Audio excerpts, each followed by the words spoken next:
É, Bom, já está gravando. Vocês sabem, né, como são já alunos do curso, que esses nossos encontros síncronos, hoje é o primeiro encontro síncrono, eles são gravados e amanhã eu estou disponibilizando para vocês esse conteúdo para aqueles que quiserem rever ou não puderam assistir hoje. A gente vai estar disponibilizando esse conteúdo para vocês, né? Estão me ouvindo bem? Me dê um alerta aí para ver se vocês estão me ouvindo bem em relação ao. Sim, professor. Oi? Estão ouvindo bem?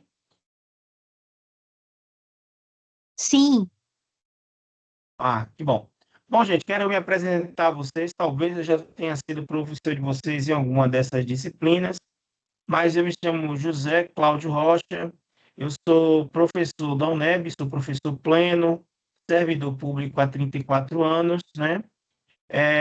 E estou aqui nessa disciplina com vocês, já que a área do meio ambiente, dos direitos da natureza, sempre esteve presente no meu trabalho, né? Eu trabalho com direitos humanos e com direitos da natureza, né? Toda essa parte de gestão ambiental, de sustentabilidade. A Gabriela está dizendo que eu trabalhei a parte de inovação, com vocês, né? Hoje nós temos a inovação está presente em todas as áreas, né? Depois da Segunda Guerra Mundial, a inovação está presente em todas as áreas e a gente vai precisar muito de inovação e transferência de tecnologia. Boa noite aí para todo mundo que chegou agora. A gente vai precisar muito da inovação e da transferência de tecnologia para justamente corresponder aos desafios que nós temos nesse campo da gestão ambiental. Eu acho hoje a questão ambiental, eu não, né? Nas Nações Unidas acham isso, né? Que a gente vive um momento muito delicado em termos da questão ambiental. Se não tomarmos providências.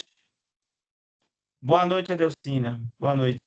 Se nós não tomarmos providências em termos, né, de conter toda essa poluição que vem acontecendo, as questões das crises climáticas, né, vai realmente, a gente não sabe o que pode acontecer com a humanidade, né? Dentre todas as teorias que a gente discute no campo ambiental hoje, se fala muito numa possibilidade de extinção em massa por conta de uma crise climática, né?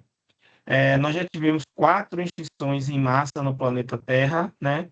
3 foram vulcânicas, a quarta foi quando o meteorito chegou e caiu naquela região do México e os dinossauros morreram, se criou essa atmosfera que nós respiramos, mas o ser humano, infelizmente, é visto hoje como a grande ameaça por conta das questões ambientais e questões climáticas. Então, é um grande tempo, um grande debate sobre esse assunto, né?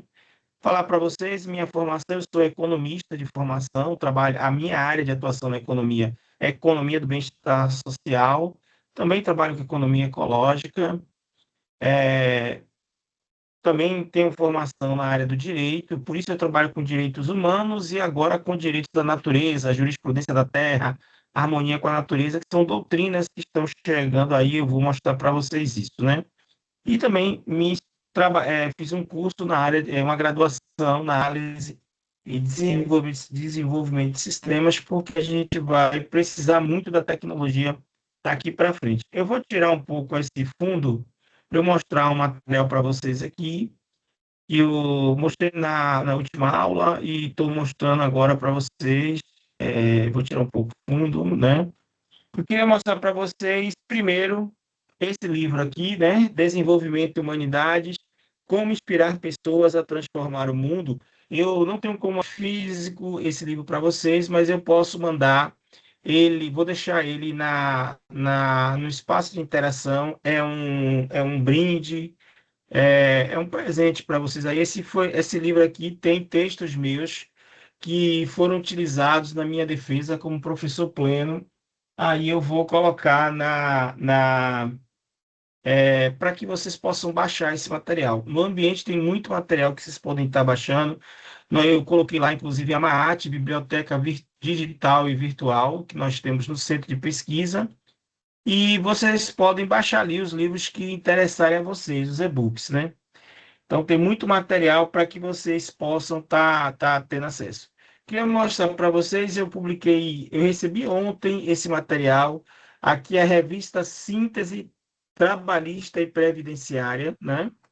Então, do Grupo IOB, que é um grupo que trabalha com apoio à gestão, né? Então, eles têm vários sistemas, IOB Online, várias coisas, e ele tem essas revistas síntese em diversas áreas do conhecimento, né? E eu escrevo sempre para eles, e aqui saiu um artigo meu, onde eu falei sobre tá aqui, ó, a Carta de Estabilidade, né? A Carta de Estabilidade do Direito do Trabalho Brasileiro, interfaces com políticas públicas, economia Estado social, direito à seguridade social e educação cidadã, né? Então, aí eu recebi ontem, eu queria mostrar para vocês, uma das tarefas que eu tenho no dia a dia é produzir artigos para as revistas, né? Uma universidade, ela é medida muito mais, é medida pelo conhecimento que ela produz. Então, cada artigo desse vai somando pontos, né, para mim e para a universidade, toda vez que eu publico um artigo desse. Eu queria mostrar para vocês aqui também essa outra revista aqui, que é a Síntese de Direito Administrativo, que foi o artigo, nós estamos esse foi referente a abril, aqui foi o artigo do mês de março, né, que saiu na revista de Direito Administrativo. Também tem um artigo meu falando sobre a nova Política Nacional de Economia Solidária, que é a Lei 15.068 de 2024, e eu fui mostrando quais são os impactos dessa legislação, né, da Lei de Economia Solidária para todos os ramos do direito, né? Direito administrativo, direito civil, direito à propriedade intelectual. Então, assim, teve um impacto em vários ramos do direito. Então, eu queria mostrar para vocês esse material que é produzido por mim aí no dia a dia de trabalho, né? Eu estou, nesse momento, elaborando um projeto. Vou mostrar para vocês esse projeto aqui.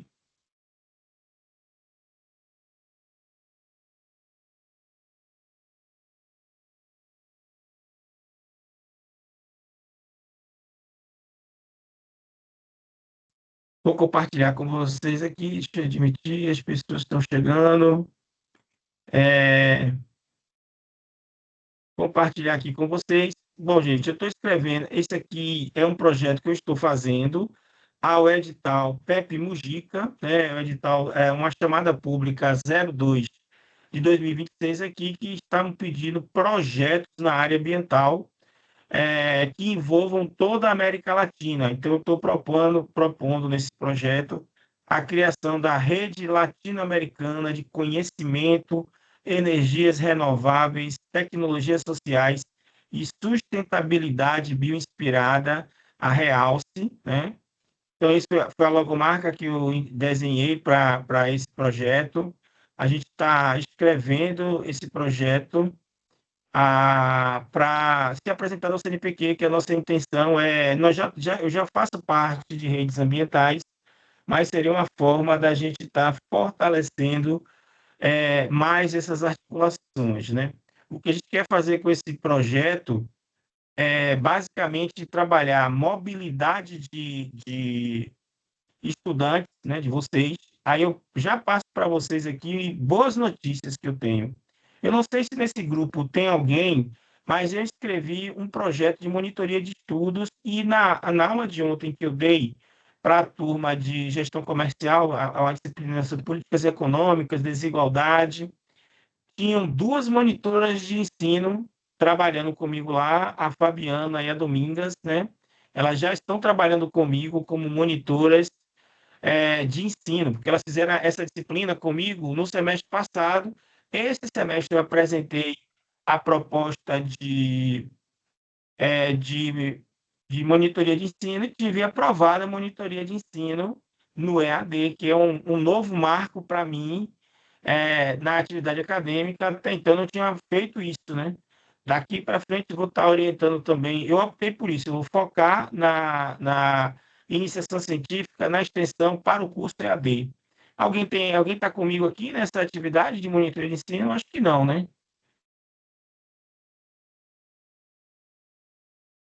Porque ontem, ou só ontem, quando eu dei aula, foi que eu vi as duas alunas. Eu acho que, assim, como não são muitas bolsas, cada professor acho que tem direito a, no máximo, 3 bolsas, né? Mas eu estou com 2 monitoras de ensino. E tem um outro colega de vocês, né? Que faz comigo, ele faz o curso específico, ele está fazendo um curso tecnológico em gestão ambiental, né? E eu sou professor nesse curso, eu conheço ele há bastante tempo, ele é morador de Camaçari.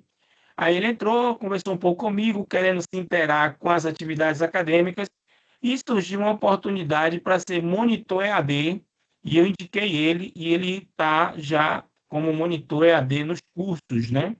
Então, assim, só esse semestre eu estou com um colega, um estudante aqui do EAD, que está com uma bolsa de tutor, né, num curso EAD de Educação e Direitos Humanos, e essas 2 alunas que estão como monitoras de ensino. Então, à medida do possível, eu vou estar oportunizando a vocês essas possibilidades.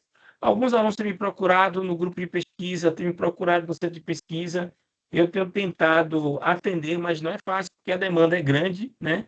É muito trabalho que a gente tem no dia a dia, né? Nessa aula inicial, o que eu quero mostrar para vocês aqui também algumas plataformas que são,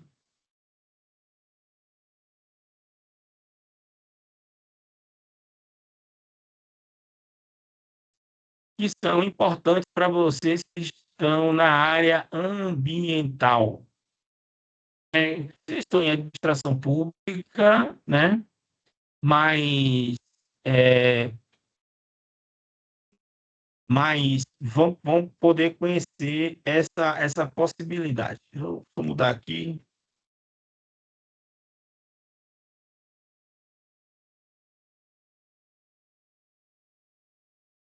Bom, vou mostrar aqui a vocês agora, compartilhar aqui.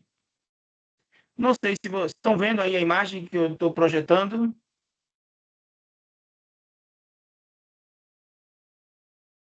Sim, Vou tirar professor. aqui só um minuto. Hein? Sim. Então, a Estratégia Nacional de Impacto, Economia de Impacto. Gente, essa estratégia foi relançada em agosto de 2023, né? E ela busca investir em negócios que são de impacto social e ambiental, né? Então, todos vocês estão habilitados a, pensando em desenvolver algum negócio, alguma atividade, fazer parte disso, né? Então, essa aqui é a economia de impacto. Ela é uma estratégia nacional de economia de impacto. Já existe, o governo da Bahia já está com o decreto assinado, falta só sua publicação. E assim que for publicado, vão vir recursos para estimular negócios de impacto social e ambiental no estado da Bahia. Eu vou colocar um pouco aqui esse vídeo para que vocês possam assistir. E eu vou deixar depois o link para que vocês possam se informar mais sobre esse setor da economia. Projeções alarmantes para a vida na Terra nas próximas décadas. Desigualdade crescente, aumento na emissão de carbono, catástrofes ambientais, desigualdades econômicas. No cenário mundial, o Brasil tem papel relevante para contribuir com iniciativas efetivas para ajudar a reverter o quadro. A agenda da sustentabilidade, por sua vez, é fundamental para o futuro da indústria do Brasil. O novo MIDIC contará com uma Secretaria de Economia Verde, Descarbonização e Bioindústria. A política industrial brasileira precisa estar em sintonia com as necessidades da sociedade mundial. A sustentabilidade é ponto de partida de toda a política industrial. A sociobiodiversidade será o ponto de partida da nova política industrial. Nesse sentido, somando-se a diversas ações do governo federal, o MIDIC lança a Estratégia Nacional de Economia de Impacto, o N-Impacto. Alinhada com a agenda dos ODS, a Eni Impacto fomenta soluções empreendedoras com impacto socioambiental positivo. Todos os problemas sociais e ambientais que o mundo está vivendo demonstra claramente que nós devemos construir outro tipo de modelo de negócio. Modelo de negócio que possa associar o lucro à resolução de problemas sociais e problemas ambientais. Esse é o esforço que todos nós estamos fazendo. Governo, sociedade civil, iniciativa privada, todos juntos para construir um novo mundo, um novo Brasil. Com isso, todos vão ganhar, especialmente o planeta e as futuras gerações. A plataforma da Eni Impacto promove uma nova economia, uma economia mais justa, equitativa e regenerativa. A gente trabalha diariamente para promover empreendimentos que geram um lucro ao mesmo tempo que regeneram o planeta e incluem pessoas. A Eni Impacto tem um modelo de governança inovador, que coloca a participação social como método de governo. A economia de impacto une esforços a novas economias: economia solidária, economia circular, economia verde, economia social e economia regenerativa, gerando desenvolvimento econômico com justiça social e respeito ao meio ambiente. A Eni Impacto está estruturada em torno de 5 objetivos: ampliar a oferta de capital com recursos públicos e privados, aumentar a quantidade de negócios de impacto, fortalecer organizações intermediárias e programas de capacitação para empreendedores, promover um ambiente institucional e normativo favorável aos investimentos e negócios de impacto, promover a articulação interfederativa, incentivando as estratégias dos estados e estruturando o Sistema Nacional de Economia de Impacto. Quero ver investimentos não apenas gerando retorno financeiro para quem se arrisca no mundo do empreendedorismo, mas que gerem também retorno social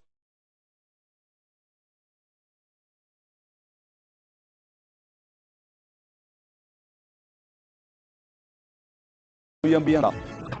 Fazemos boas conexões, criam oportunidades de desenvolvimento, de emprego em nossa população. O engajamento da sociedade é fundamental para qualquer política pública e para garantir que as ações da Eni Impacto estejam alinhadas às demandas da população.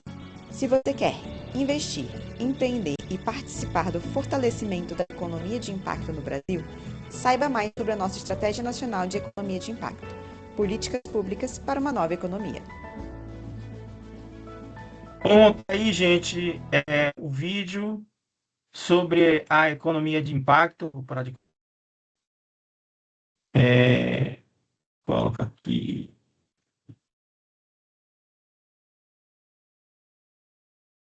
Então, vocês conheciam, já tinham ouvido falar sobre a questão da economia de impacto? O governo federal está investindo, né, como vocês viram, as leis estaduais estão sendo feitas, né, os deputados estão fazendo. O da Bahia, eu acredito que até o final desse mês de maio vai estar publicado o decreto do governador criando esse setor da economia de impacto, e na medida que esse setor o governo vai estar investindo. E aí eu vou lhe mostrar para vocês um outro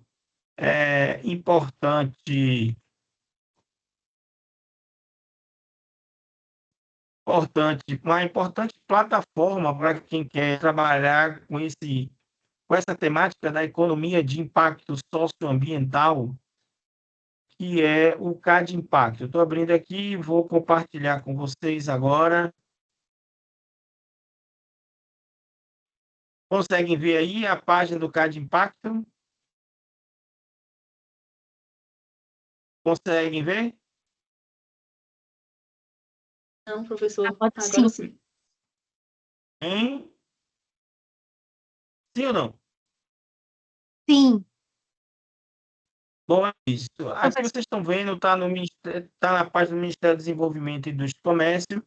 Há um cadastro nacional de economia de impacto, ele é fluxo contínuo, qualquer pessoa pode se inscrever, pessoa física ou pessoa jurídica, MEI também, microempreendedores individuais, nanoempreendedores podem estar se cadastrando aqui no CAD Impacto. Aqui está o link para se cadastrar.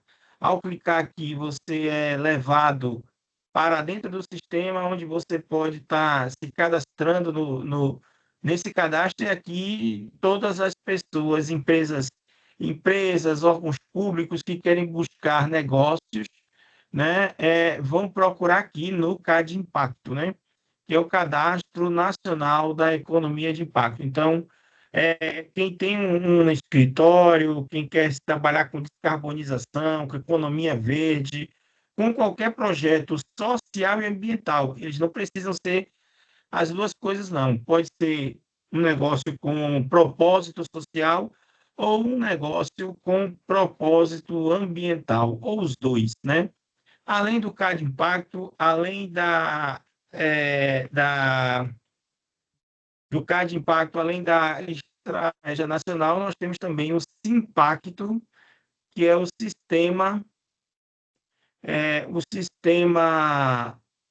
nacional de economia de impacto, que é um sistema que tem grande importância porque são instituições que estão dentro desse sistema que estão garantindo a manutenção dessa política, não só como uma política de governo, mas como uma política de Estado. Para vocês terem ideia,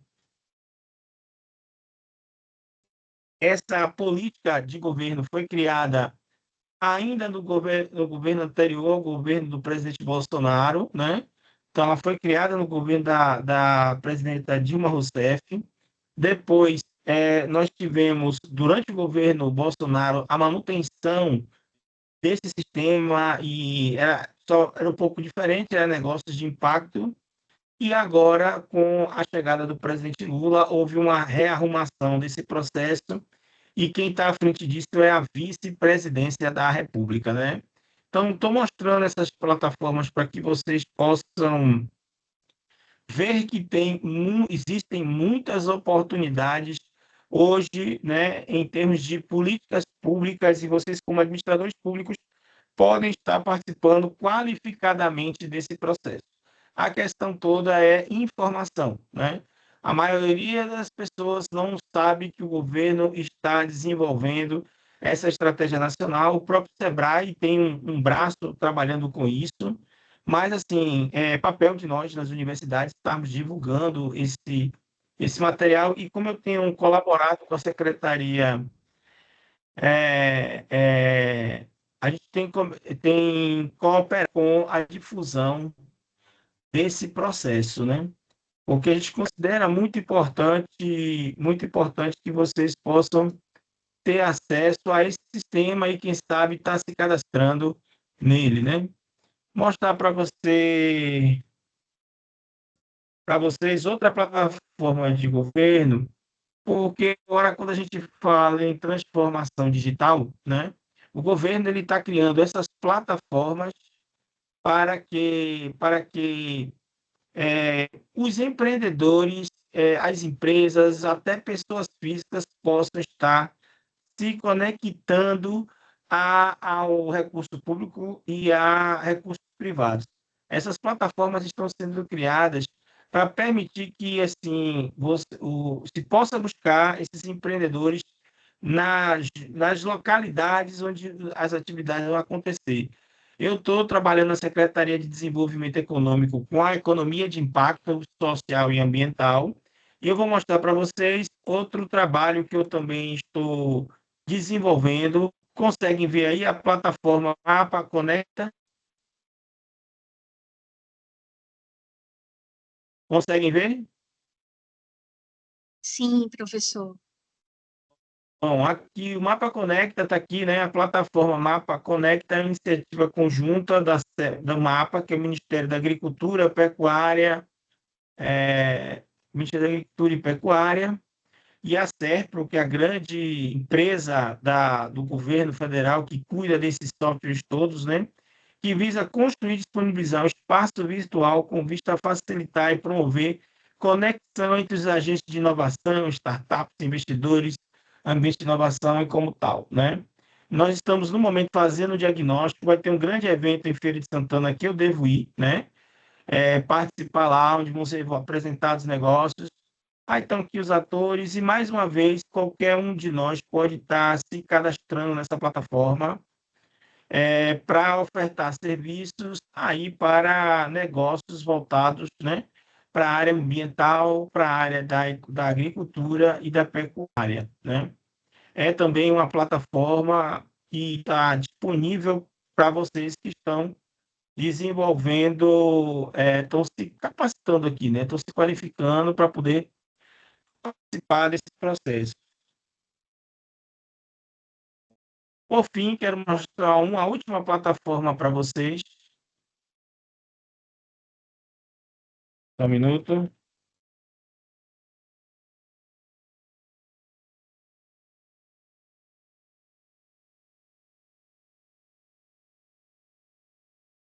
Estou abrindo aqui a plataforma.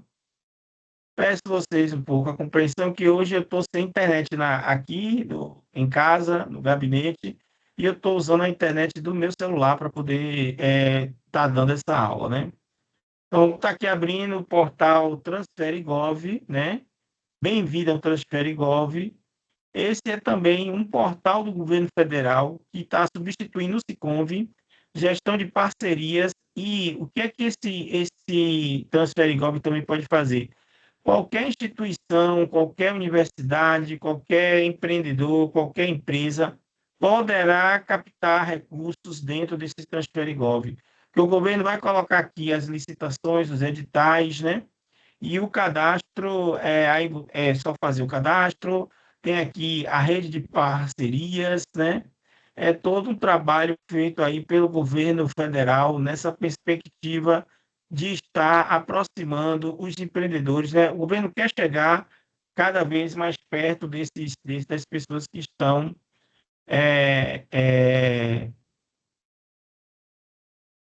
vendendo seus produtos, né? Então, sim, são 3 plataformas que eu estou acompanhando diretamente, né? Eu tenho acompanhado o Transfere.gov desde 2023, então tem recursos para a área ambiental, tem recursos para a área pública.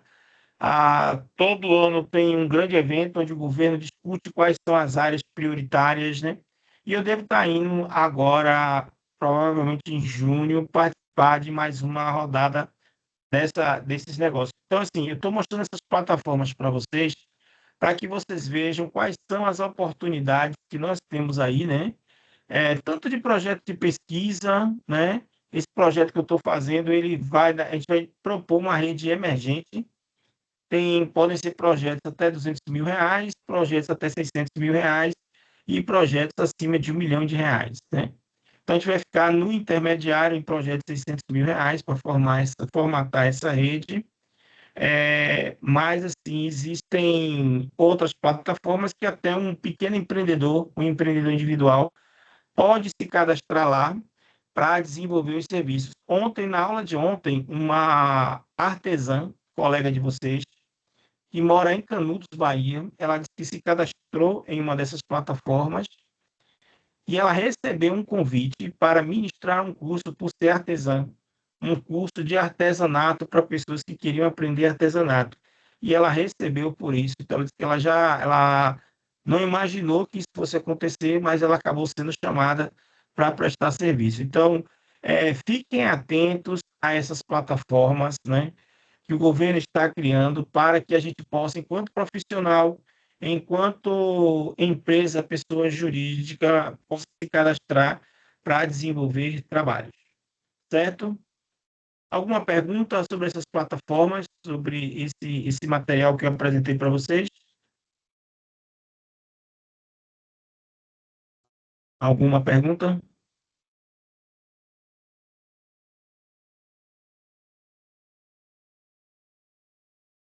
Bom, se não há perguntas, vou Não, seguir professor, tá adiante e vou tranquilo. começar. Tá certo. Então, assim, eu vou começar a apresentar alguns slides que eu fiz para vocês para esse nosso primeiro encontro, né? Mas, assim, é uma aula dialogada. Quando vocês quiserem perguntar, vocês podem perguntar, que a gente pode, aí eu procuro responder a vocês, né? Aqui está a nossa apresentação, né? Da nossa disciplina, Gestão Ambiental e Sustentabilidade. Eu acho que é a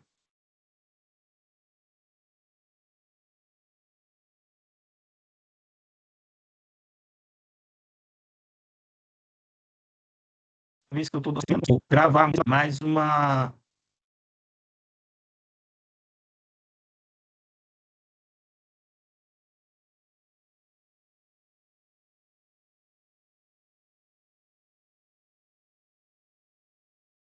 compartilhar de novo. Eu caí um pouco aqui, né? Agora voltou. Eu vou fechar aqui até minha imagem para economizar a banda larga. Vou fechar aqui.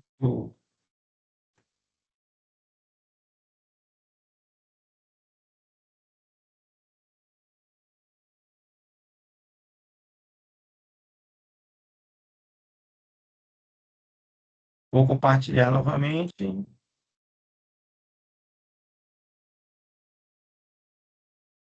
Bom, aqui está a nossa apresentação, né? Bom, esse módulo, que é o módulo da unidade 1, propõe uma jornada reflexiva sobre a evolução da gestão ambiental dos primeiros movimentos ambientalistas dos anos 70. Então, assim, a preocupação ambiental ela surge logo após a Segunda Guerra Mundial, porque durante a guerra nós tivemos a humanidade, né, sobretudo a Europa, tinha muitos destroços, né, dos prédios que foram destruídos, e não se tinha como jogar aquilo fora. Então, a própria ideia de reciclagem surge aí com a Segunda Guerra Mundial, com toda a força, máquinas foram inventadas para usar aqueles destroços todos para reconstruir a Europa e outros espaços que foram afetados pela guerra. Mas é justamente durante os anos 70 que o movimento ambientalista ganha força, né, até chegar às recentes doutrinas como a jurisprudência da terra, os direitos da natureza e os paradigmas de harmonia com a natureza. Nós já temos 8 estados, né, Equador, Colômbia, Bolívia, que já colocaram em suas constituições os direitos da natureza. E no Brasil já existe uma PEC, né, uma proposta de emenda à Constituição para a inclusão dos direitos da natureza como parte da nossa Constituição Federal, reconhecendo o meio ambiente como um sujeito de direito e não apenas como um recurso a ser explorado pelas pessoas e pelas empresas, né? Então, ao longo das unidades, nós vamos explorar os conceitos de políticas públicas, instrumentos econômicos e os desafios regionais do Brasil, preparando estudantes da administração pública para atuar com responsabilidade socioambiental no exercício da gestão pública. Gente, esses slides eu chamo de slide textos porque eu procuro colocar mais informações suficientes para que vocês possam utilizar esses slides como instrumentos de consulta, de pesquisa e de informação. Eles são disponibilizados, depois que eu dou aula, eles ficam disponibilizados para vocês no ambiente, tem lá uma área, grade, né? Para se colocar os slides lá, e eu estou disponibilizando para vocês todos os slides, né? Que vamos utilizar aqui na disciplina. Então, esse bloco está organizado em 6 grandes eixos temáticos que conduzem o estudante desde os fundamentos conceituais da gestão ambiental até os instrumentos práticos de política pública e valoração econômica do meio ambiente, né? O governo está cada vez mais investindo em serviços ambientais, né? Então, tem muita gente que está comprando. Eu vi o próprio Ratinho, né? Ele falou que ele comprou uma fazenda para gerar crédito de carbono, né? Então, já tem gente vendo dessa ótica, né, de que é melhor receber do governo uma remuneração, preservação. Um dos eixos nossos é gestão ambiental e sustentabilidade, quais são seus conceitos, a evolução histórica da consciência ambiental e o papel das organizações internacionais, né? Todo esse material é feito com base na ementa da disciplina, né? Então, estou seguindo isso, está na nossa ementa. Vamos falar sobre economia ambiental, economia ecológica, quais são as externalidades positivas que a gente pode ter, quais são os bens públicos, política de incentivo à preservação ambiental, modelos de negócio sustentável, né? Eu estou fazendo minha pesquisa agora sobre arranjos produtivos locais e eu quero propor ao Ministério da Economia a criação de arranjos produtivos locais sustentáveis, né? Para que as pessoas que trabalham com essa perspectiva possam ter um espaço adequado para desenvolver seus produtos, né? Vamos falar sobre valoração ambiental, como a questão ambiental pode ser valorizada, né? Valorada. Então, são métodos e instrumentos de valoração, mercado de carbono e compensação ambiental. Aí, quais são os novos padrões ambientais que a gente está discutindo? Transição do antropocentrismo ao ecocentrismo, desenvolvimento sustentável e direitos da natureza. O que é isso, né? Quando a gente fala em novos padrões ambientais, é porque a ideia de meio ambiente que ainda se tem hoje é do meio ambiente como um recurso natural que pode ser explorado para a geração de bens e serviços para a humanidade, né? Só que é preciso sair e esse paradigma coloca como se o ser humano fosse o centro do universo. Só que a gente sabe que não é assim. O ser humano, ele é parte dessa natureza como um todo, né? Então, assim, hoje se discute muito na literatura sair dessa visão antropocêntrica de que o ser humano está no centro de tudo e para uma visão mais de ecocentrismo, né? De mais respeito, de busca de convivência com a harmonia com a natureza, né? Vamos falar sobre alguns aspectos regionais do Brasil, como os biomas brasileiros, quais são os desafios reais, o impacto das atividades econômicas no território nacional. Uma das coisas que eu vou estar discutindo no projeto de pesquisa que eu estou desenvolvendo é a transição energética, né? Hoje, o grande debate no mundo é sobre energia, né? Esses conflitos mundiais que nós estamos assistindo, todos são em razão de disputa por recursos de energia, petróleo. Então, assim, nunca foi tão importante discutir energias renováveis, transição energética, né? E também vamos falar sobre os instrumentos econômicos instrumentos econômicos nessa área de gestão ambiental, como mecanismos de mercado, pagamento por serviços ambientais, certificação ambiental e responsabilidade socioambiental empresarial. Bom, vamos falando em conceitos, definições, né? Existem muitos conceitos, né? Na literatura, no material que eu deixei para vocês lá, para vocês lerem. Aqui no slide eu trago uma conceituação para gestão ambiental. Lá na minha biblioteca vocês vão encontrar livros que vão tratar disso. Então, conceitos nós podemos ter muitos e definições tem na legislação, tem nos programas, nas políticas públicas, que a gente vai encontrar muitas vezes lá a definição dada pelo Estado. Então, como é que eu defino gestão ambiental?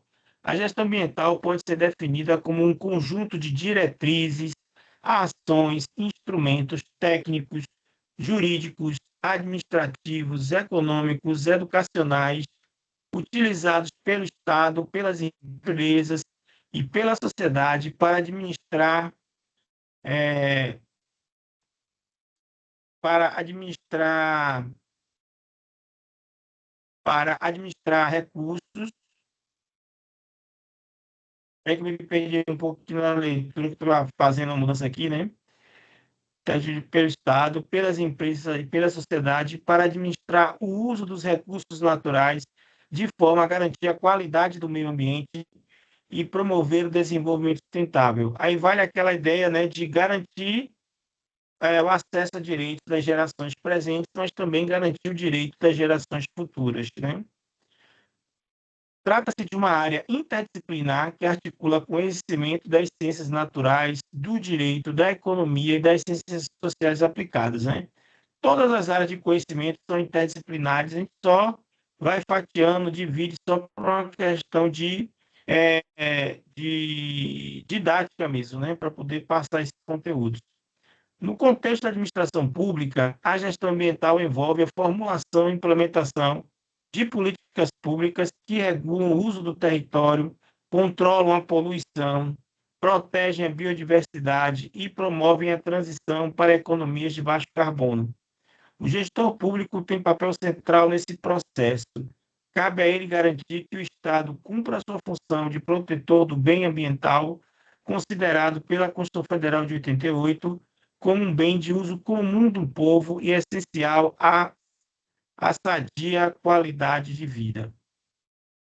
Então, o que é que nós vamos encontrar no artigo 225 da Constituição Federal de 88? Todas as pessoas, todos têm direito a um meio ambiente ecologicamente equilibrado, bem de uso comum do povo e essencial à sadia qualidade de vida, e impondo-se ao poder público e à coletividade o dever de defendê-lo, preservá-lo para as gerações presentes e futuras. Então, gente, está na Constituição que todo mundo tem direito a bens ambientais, mas isso, né, não é tão simples de acontecer, né?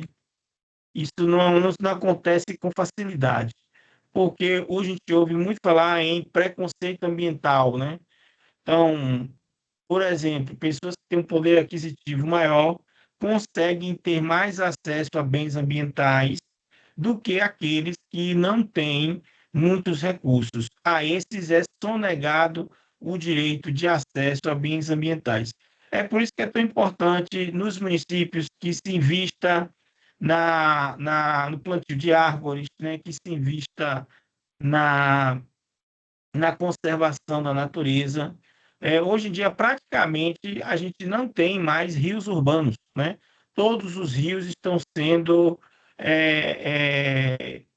cobertos, né, com concreto pelo poder público para construir vias, estradas e coisas, e não se tem mais rios urbanos, praticamente, em Salvador, em todos os lugares. Então, isso é um grave problema. Quando eu estive no Conselho Estadual de Recursos Hídricos, né, vi essa realidade, né, quando muitos rios aqui em Salvador estavam sendo cobertos, né, com a alegação de que o rio está poluído e tal, mas esse é um grave e um sério problema ambiental. A impermeabilização do solo, por exemplo, eu vejo municípios que passam de 90% de impermeabilização do solo, por isso que quando chove a água não tem para onde ir e viram aquelas correntezas que acabam arrastando carros, pessoas, bens, que é o que a gente acaba vendo muitas vezes na TV e muitas vezes em nosso território, né? Bom, voltando aqui à apresentação. Bom, o que é sustentabilidade? Aqui também vale, existem muitos conceitos, né? As empresas trabalham conceitos que são adequados à sua realidade, a gente também tem. Eu gosto de trazer a visão da Marina Silva, que é a nossa ministra do Meio Ambiente. Como eu conheci Marina na rede de sustentabilidade, aí eu trago sempre para vocês essa dimensão de Marina, né? O termo sustentabilidade tem origem em 1987, elaborado pela Comissão Mundial sobre Meio Ambiente e Desenvolvimento da ONU, que definiu o desenvolvimento sustentável como aquele que atende às necessidades do presente, sem comprometer a capacidade das gerações futuras de atenderem suas próprias necessidades. Isso aqui é muito mais uma utopia, né? Porque é difícil afirmar isso agora, que o uso agora, por exemplo, do petróleo, a gente já sabe que o petróleo ele é finito, ele vai acabar, então muito provável que gerações futuras não tenham acesso a essa fonte de energia, né? Mas por isso aí da necessidade de se buscar outras energias renováveis, está aí o caso da BYD, né, com os carros elétricos, não só a BYD, mas outras empresas também que estão oferecendo carros elétricos, né, já nessa perspectiva de não ter mais veículos com combustível fóssil, né. Então, essa definição tornou-se referência global e base para múltiplos acordos internacionais. Qual é a visão da nossa ministra do Meio Ambiente sobre sustentabilidade? Para a ex-ministra do Meio Ambiente e líder ambientalista brasileira, Marina Silva, sustentabilidade vai além da dimensão ecológica. Em sua concepção, sustentabilidade é um projeto civilizatório que implica repensar os modelos de produção, consumo e organização social. Marina defende que a sustentabilidade pressupõe justiça social, democracia e respeito à diversidade cultural, especialmente dos povos indígenas e comunidades tradicionais que são guardiões dos ecossistemas, né? Lá no ambiente eu coloquei para vocês uma fala de Marina, né, que ela fala sobre essa questão ambiental aqui na Bahia. Tem também o livro do professor Júlio Rocha, com a visão de Marina Silva sobre o que é sustentabilidade. Quais são as dimensões da sustentabilidade para Marina Silva? Ela destaca a dimensão ambiental, que é o uso racional dos recursos naturais, proteção da biodiversidade e controle da poluição, a dimensão social, que é a equidade, redução da pobreza e garantia de direitos básicos às populações vulneráveis, né? A dimensão econômica, que é a geração de riqueza de forma eficiente, sem destruir o capital humano.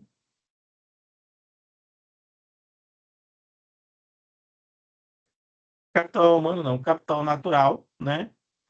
Cultural, respeito aos saberes tradicionais, que a gente chama de ecologia de saberes, né? E a diversidade de formas de se relacionar com a natureza. E a dimensão institucional, que é a governança democrática, transparência e participação social nas decisões ambientais. Eu tomo a liberdade aí de adicionar algumas dimensões que Marina não citou. Eu colocaria a dimensão da ciência. Hoje a gente sabe da importância, para além dessas dimensões que Marina falou, eu queria adicionar outras, né? Ela fala na dimensão ambiental, do conceito de sustentabilidade, na dimensão econômica, na dimensão social, na dimensão política, na dimensão ética. Ela fala em todas essas dimensões, mas eu gostaria de adicionar outras, que é a importância da ciência hoje para a questão ambiental. Na literatura, entre os ambientalistas, é um consenso de que a gente precisa de transferência de tecnologia para superar os graves problemas ambientais que o Brasil vive, né? É um pouco do que aconteceu com a vacina da Covid-19. O Brasil não tinha tecnologia aqui para desenvolver a vacina. Eu sei que foi desenvolvido no Instituto Butantan uma vacina, mas eles receberam transferência de tecnologia para isso, né? Então, a gente precisa de transferência de tecnologia em nações que estão mais desenvolvidas do que nós. Por exemplo, a China, né, está bastante desenvolvida nessa tecnologia de energias renováveis, né? A gente precisa dessa transferência de tecnologia para poder estar preservando a natureza, protegendo o meio ambiente. Então, a ciência ela tem um papel fundamental e as pessoas que desconsideram a ciência acabam cometendo graves crimes ambientais, né? Eu também colocaria a dimensão da tecnologia. Hoje, cada vez mais, a tecnologia ela está forte. E, gente, não pense em tecnologia apenas como as tecnologias digitais, como essa que nós estamos utilizando aqui. As tecnologias elas são classificadas de várias formas. As tecnologias digitais são o que a gente chama de tecnologias habilitadoras. Então, é a internet, é a inteligência artificial, é a computação nas nuvens, é a internet das coisas. Isso a gente chama todas essas tecnologias de OTIC, tecnologia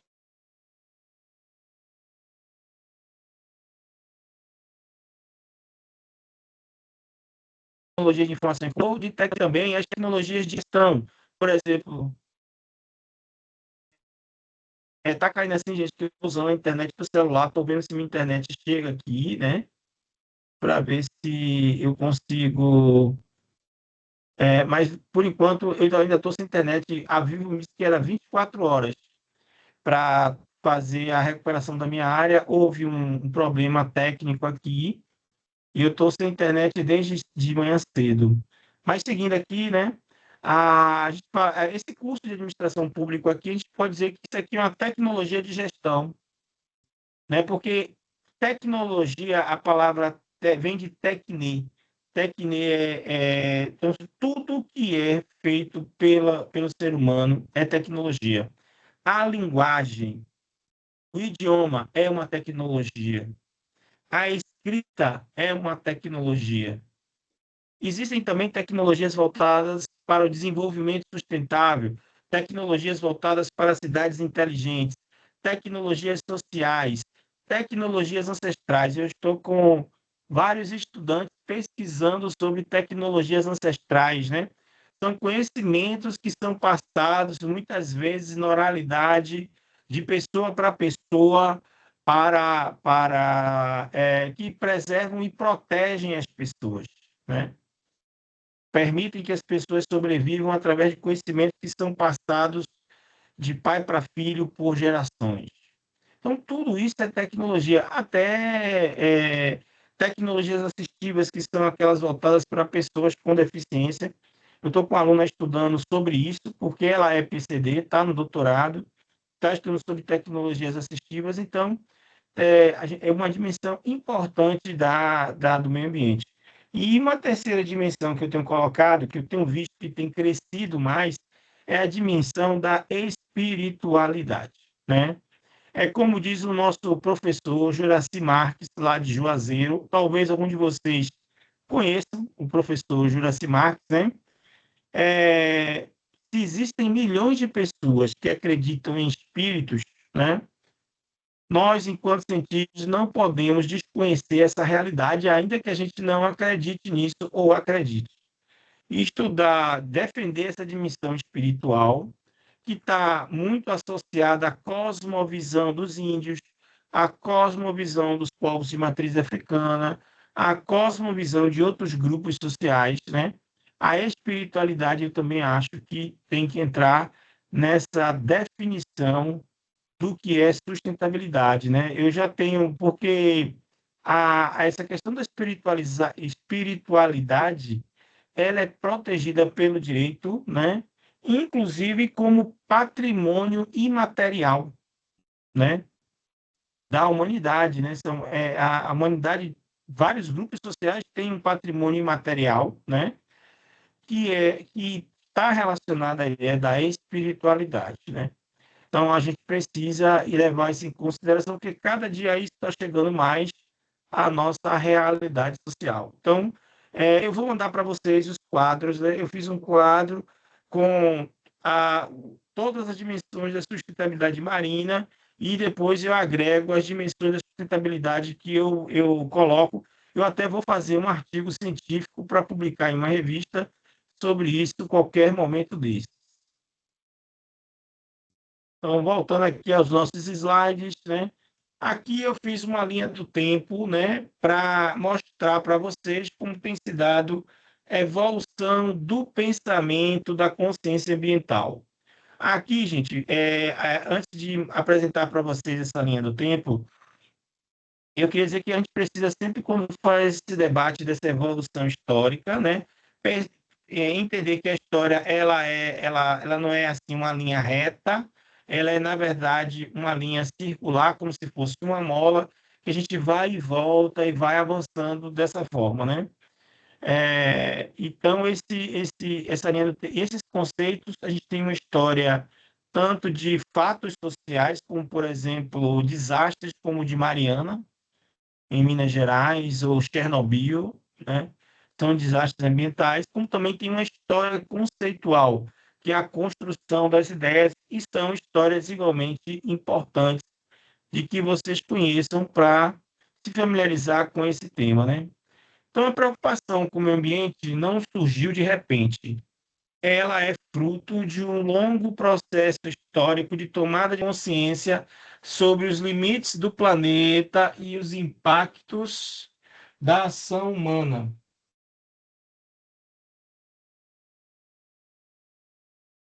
E os impactos da ação humana sobre os ecossistemas. Compreender essa trajetória é fundamental para entender os instrumentos e paradigmas que orientam a gestão ambiental contemporânea.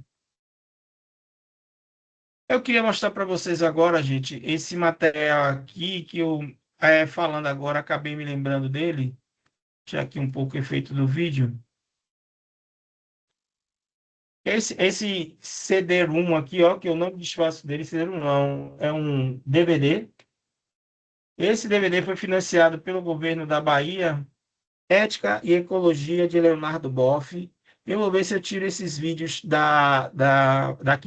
desse DVD, e coloco à disposição para que vocês possam. Eu dava muitas aulas de direito ambiental que eu usava esse DVD para passar os vídeos com Leonardo Boff, que ele pesquisa sobre essa questão da ecologia, do cuidado com o planeta Terra, né? Ele é um pesquisador nessa área, dedicou a vida dele a essa questão ambiental, lógico que a teologia também, mas ele fala muito nessa preocupação ambiental, a Carta da Terra e outros documentos que ele ajudou a produzir, né? Então aqui ele fala sobre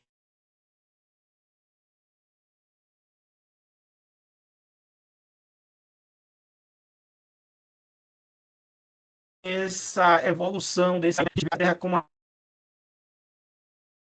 voltei. Então vou aqui parar de compartilhar. Vou compartilhar novamente. Vou tirar minha imagem para ficar melhor.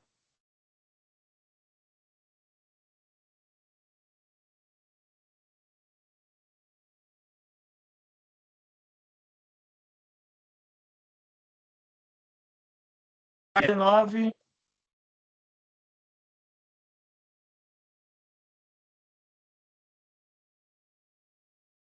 Parar de compartilhar. Vou compartilhar de novo, novamente aqui. No século XIX, os primeiros movimentos preservacionistas nos Estados Unidos, como a criação do Parque Nacional de Yellowstone. Vocês acompanham a série, né? Alguém pode estar acompanhando essa série.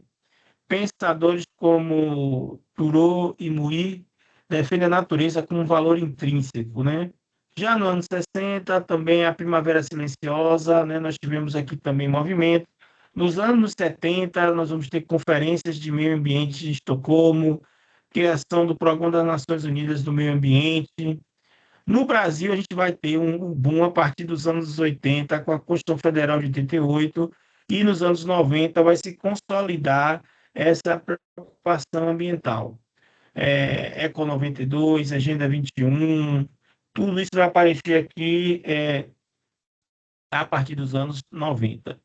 E nos anos 2000, a gente vai ter Protocolo de Quioto, Rio +20, o surgimento de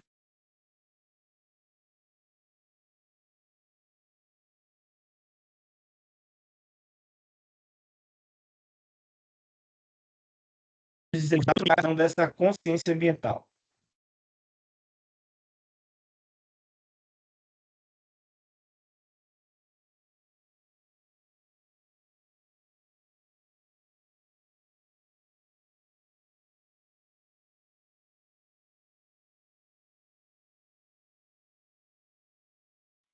Vou ajeitar aqui meu modem.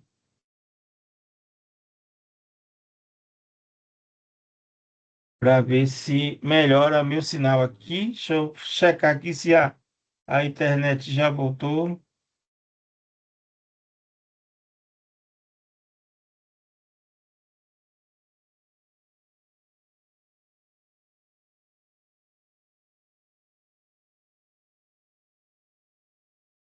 Infelizmente eu só tenho aqui realmente a internet do celular, mas vamos aqui para a apresentação. Principais movimentos ambientais globais e nacionais, né? No cenário internacional, Greenpeace, né? A WWF, Fundo Mundial para a Natureza, Movimento da Justiça Ambiental nos Estados Unidos, que vai ser importante para a construção da Terra, Fridays for Future, né? Movimento juvenil global, Movimento Seringueiro, aí no Brasil, né? Com Chico Mendes, e Marina vem dessa luta aí dos seringueiros nos anos 80, a Assembleia Permanente de Entidade de Defesa do Meio Ambiente, a articulação dos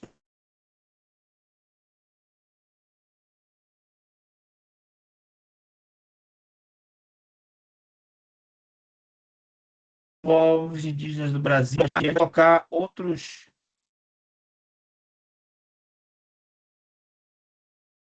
A gente pode colocar outros movimentos aqui também.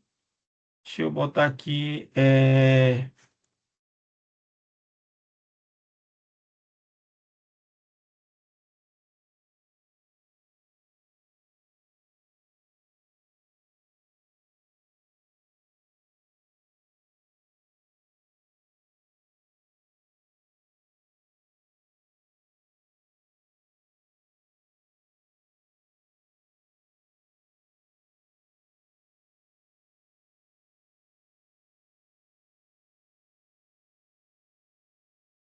Vou compartilhar com vocês aqui.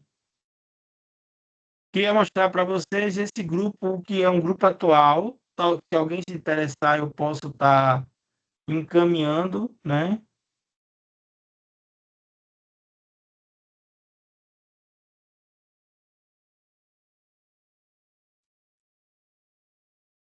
É o Fórum de Direitos da Natureza do Brasil, né, que reúne uma série de entidades e tem articulação pelos direitos da natureza, que a internet está demorando um pouquinho de carregar, mas aí eu mando para vocês depois.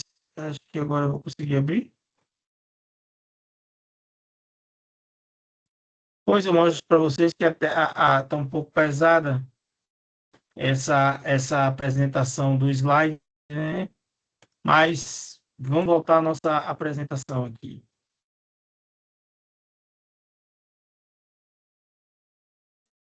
Então, esses são os principais movimentos. Eu vou mandar no fórum para vocês depois esses movimentos.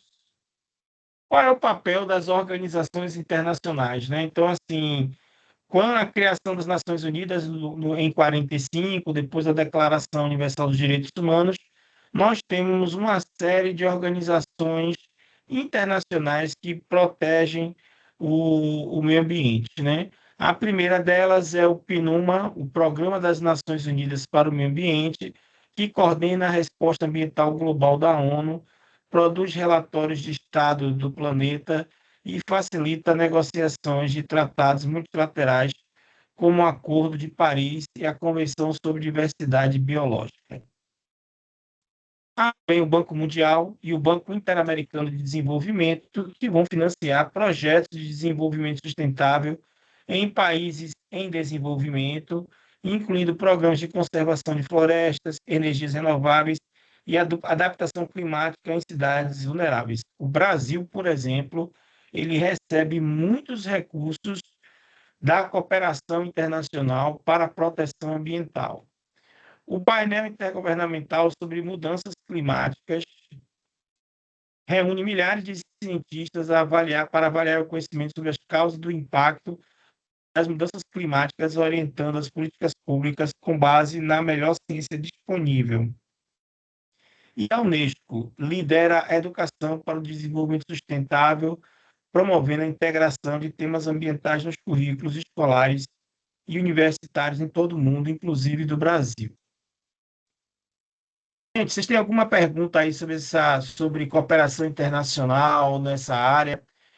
Por exemplo, eu trabalhei com cooperação internacional durante 14 anos, né? Como eu falei para vocês, eu estou elaborando um projeto agora. Por exemplo, esse edital do Pepe Mujica, do CNPq. Pepe Mujica, vocês sabem que ele foi um ex-presidente do Rio Grande, do Uruguai, né?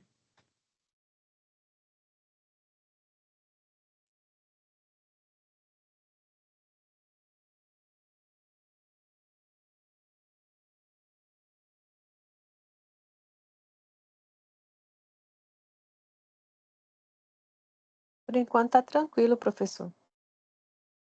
Oi? Não, é que eu dei uma parada aqui e foi para raciocinar mesmo aqui. Mas, assim, voltando ao que eu estava falando, essa questão do edital Pepe Mujica, né? Ele é fruto de um conselho latino-americano. Os países da latino-americana estão se juntando para pensar alternativas sustentáveis, né, para a América Latina. Vocês sabem que existem muitas disputas no mundo hoje, né? E a América Latina está tendo mais uma oportunidade de se posicionar, como eu sempre digo, de forma eficaz no processo. Não é escolher um lado, e sim ter sua opinião própria nesse processo. Tá? Então, assim, são milhões de reais que estão sendo investidos, 10% está vindo do governo do Uruguai para esse edital Pepe Mujica. E tomara que a gente tenha a oportunidade de poder participar disso.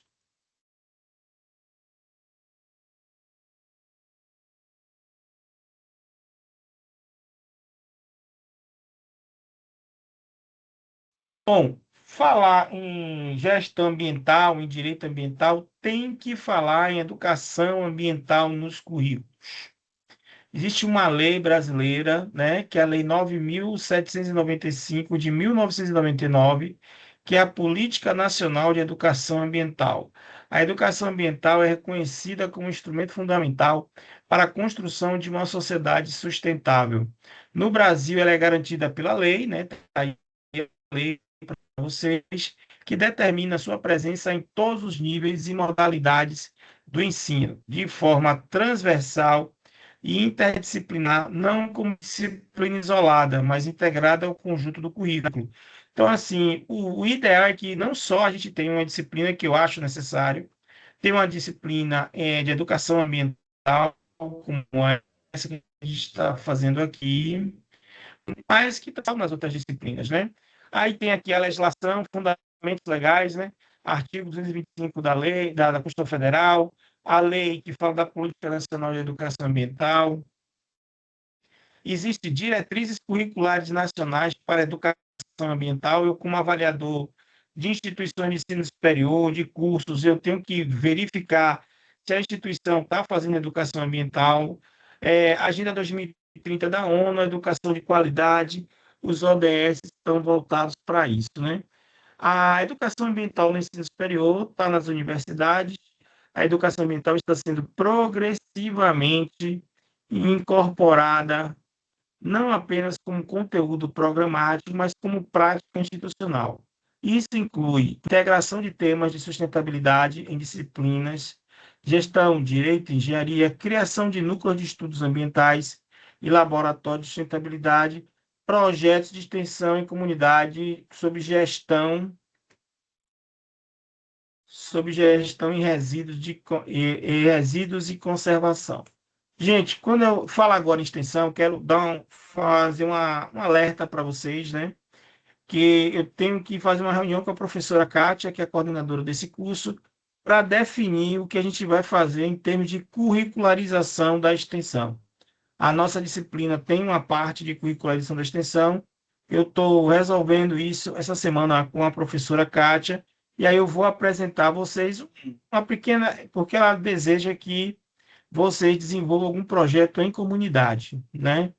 Então, como vocês viram ali, né, tá a extensão em comunidade, aí vamos dialogar sobre isso, né? Eu tô querendo propor a vocês um projeto que eu fiz no doutorado, né, com os ODS, onde foi possível fazer diversas ações interessantes.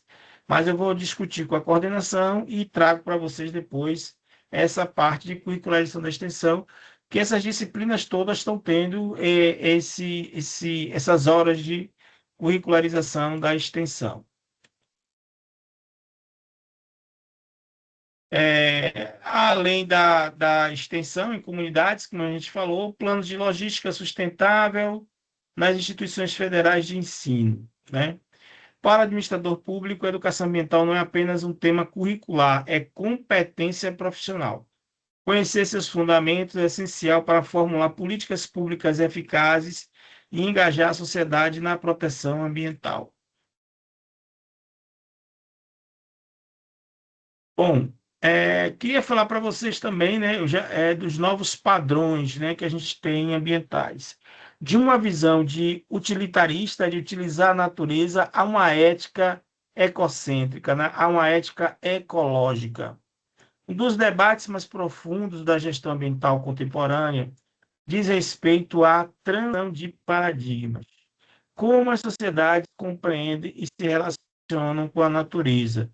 Tem um filósofo francês, Guy Debord, que eu gosto dos textos dele, que ele diz assim, nós vivemos um momento em que a gente precisa definir sobre quais pilares nós vamos erguer nossa sociedade daqui para frente, né?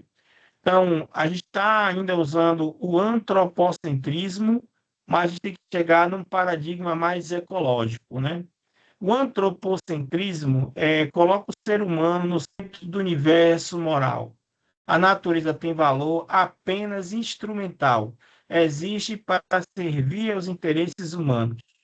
Dominou o pensamento ocidental desde o iluminismo e fundamentou a Revolução Industrial. ainda predomina em grande parte do direito ambiental tradicional. Então, assim, muitas pessoas que trabalham com a questão ambiental trabalham muito mais como negócio do que como um valor ético que precisa ser trabalhado, né? Na economia, a gente tem discutido muito como colocar a questão ambiental nas equações econômicas, né? Na valorização econômica, né? Para poder garantir essa preservação da natureza. O biocentrismo, né? Todos os seres vivos têm valor intrínseco, independente de sua utilidade para os humanos. Filósofos como Peter Singer, Paul Taylor, defendem direitos morais para animais e outros organismos. Base filosófica para o movimento pelos direitos dos animais, né? Certa vez, gente, eu fui escrever um artigo sobre a questão ambiental e eu mandei uma mensagem para Juraci Marques perguntando se eu poderia afirmar que as árvores teriam alma. E aí a explicação que ele me dá, ele fala que todos nós, tudo que há no universo é feito da mesma matéria, no final das contas, né? Todos os seres vivos, toda a natureza, tudo é feito da mesma poeira cósmica, digamos assim, e muito provavelmente a gente pode falar na existência desses espíritos e dessas almas, e ele falou que, inclusive, os pássaros são vistos como seres elevados, né? Então, tudo isso está aí na ordem do dia, no debate sobre cosmovisões, sobre como preservar o meio ambiente. E aí, essa corrente que hoje me filio, né, que eu estou mais próximo, é o ecocentrismo, de ver o valor moral estende-se aos ecossistemas inteiros, espécies e biosferas como um todo. A gente fala numa ética da Terra, que são marcos fundadores, né? É o paradigma que sustenta as doutrinas dos direitos da natureza e da harmonia com a natureza, né? Então, tá tudo aí disponível, muitos livros nessa área que a gente pode tá trabalhando. O conceito de desenvolvimento sustentável superou a visão simplista de que o meio ambiente e desenvolvimento são opostos e irreconciliáveis, né? Então, a ideia de desenvolvimento sustentável é uma ideia que pensa na dimensão ambiental, na dimensão social, na dimensão econômica e na dimensão cultural. Até o século XX, o ser humano só se preocupava com a dimensão econômica, porque era aquela ideia de que a questão ambiental não precisava se ter atenção a ela, que os recursos eram inesgotáveis. Hoje a gente não sabe, a gente já sabe que esses recursos não são inesgotáveis, que é preciso permitir que a Terra se regenere, e a ideia de desenvolvimento sustentável está associado à compreensão dessas dimensões de qualquer atividade nossa. Então, hoje o Estado, por exemplo, quando vai construir uma ponte Salvador-Itaparica, ele tem que pensar na dimensão econômica, mas ele tem que pensar na dimensão social, ele tem que pensar no impacto ambiental e ele tem que pensar na dimensão cultural também, que vai se dar. Aí eu trago para vocês a doutrina dos direitos da natureza e jurisprudência ambiental. A doutrina dos direitos da natureza representa das mais radicais inovações do pensamento jurídico ambiental contemporâneo. Em vez de tratar a natureza apenas como objeto de proteção, algo que pertence a alguém e que o Estado regula em nome dos humanos, essa doutrina opõe reconhecer a natureza como sujeito de direito, com personalidade jurídica própria, capaz de representar em juízo, né? Já tem alguns casos no mundo que já reconhecem o direito da natureza. O Equador reconheceu em 2008, a Bolívia em 2010, a Colômbia em 2018, a Nova Zelândia em 2017. Então, tem crescido esse interesse por direitos da natureza em todo o mundo, inclusive aqui no Brasil. A jurisprudência da terra no Brasil. Embora o Brasil ainda não tenha reconhecido formalmente os direitos da natureza na legislação, há precedentes jurisprudenciais e iniciativas legislativas relevantes. Por exemplo, a gente tem leis já municipais e estaduais reconhecendo os direitos da natureza. Decisões do Supremo Tribunal Federal, que reconhece direitos intergeracionais ao meio ambiente equilibrado. Ações climáticas, né? Que estabelecem um clima como um direito fundamental. Propostas de emenda constitucional que buscam incluir os direitos da natureza na Constituição Federal. Influência do pensamento indígena e dos povos originários na construção de uma jurisprudência da terra no contexto brasileiro. Então, tudo isso aí são avanços que a gente vem tendo e que vocês vão se defrontar com isso, né? Paradigma da harmonia com a natureza, que hoje nós temos um programa das Nações Unidas que fala sobre a harmonia com a natureza, né? Emerge como resposta aos limites do desenvolvimento sustentável convencional, né? Então, já estão querendo substituir a ideia de desenvolvimento sustentável por harmonia com a natureza, que ainda opera dentro de uma lógica antropocêntrica de gestão dos recursos naturais. Esse novo paradigma, reconhecido pela ONU desde 2009, por meio de resoluções anuais, aí eu tenho algumas dessas resoluções comigo, propõe uma mudança fundamental na relação entre humanidade e natureza, de dominação para uma coexistência respeitosa. O bom viver andino, né, proveniente das cosmovisões dos povos indígenas andinos, propõe uma vida em plenitude, em equilíbrio com a comunidade e com a natureza. Questiona o crescimento econômico como um fim em si mesmo e valoriza o bem-estar coletivo, o tempo livre e a conexão com os ciclos naturais. Está na Constituição do Equador e da Bolívia. Então, tem muita gente pesquisando sobre bem viver hoje em dia, né?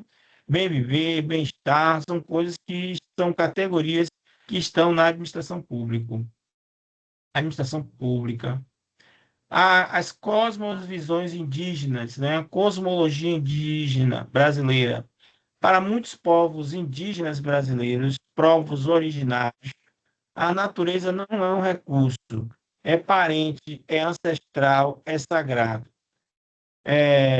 Tem sido Ailton Krenak, né, que já foi deputado e hoje é um pensador, né, tem sido vozes fundamentais na tradução dessa cosmovisão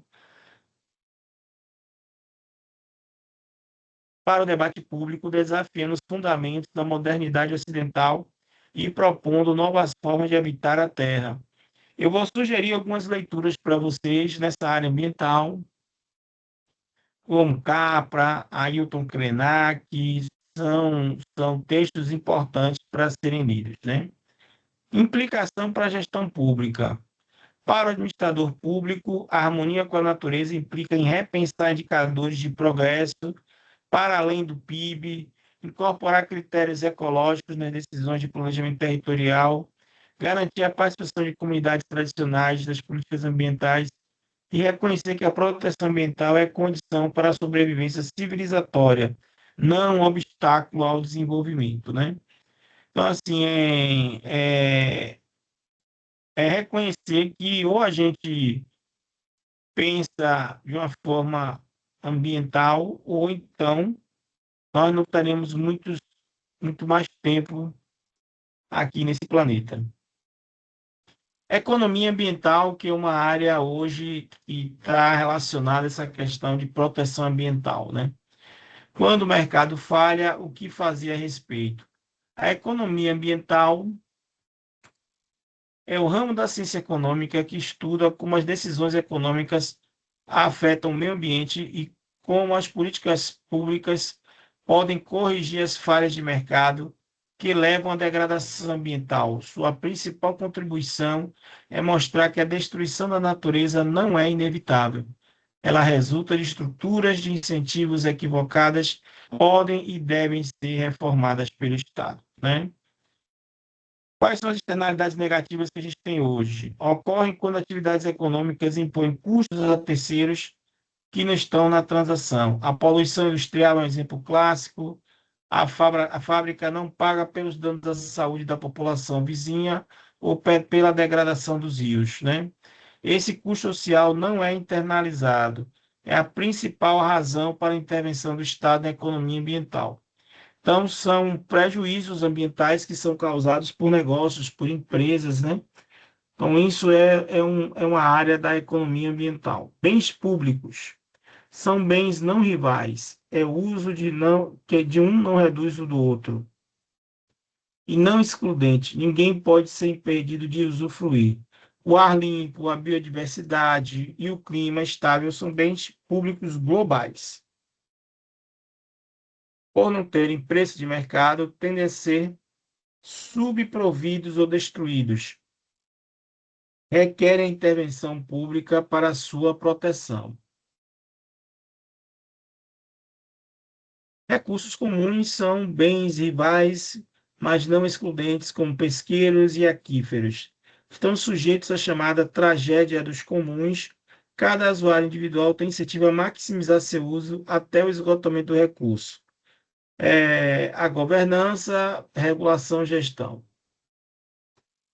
Bom, gente, aqui a gente está falando, né, cabe à economia ambiental pensar em como garantir o progresso da sociedade, garantir que se tenha bens ambientais, né, mas dentro de uma estratégia de preservação da natureza. Realmente tem que se ter uma mudança de cultura. Bom, tem aqui uma pergunta no chat, deixa eu ver aqui.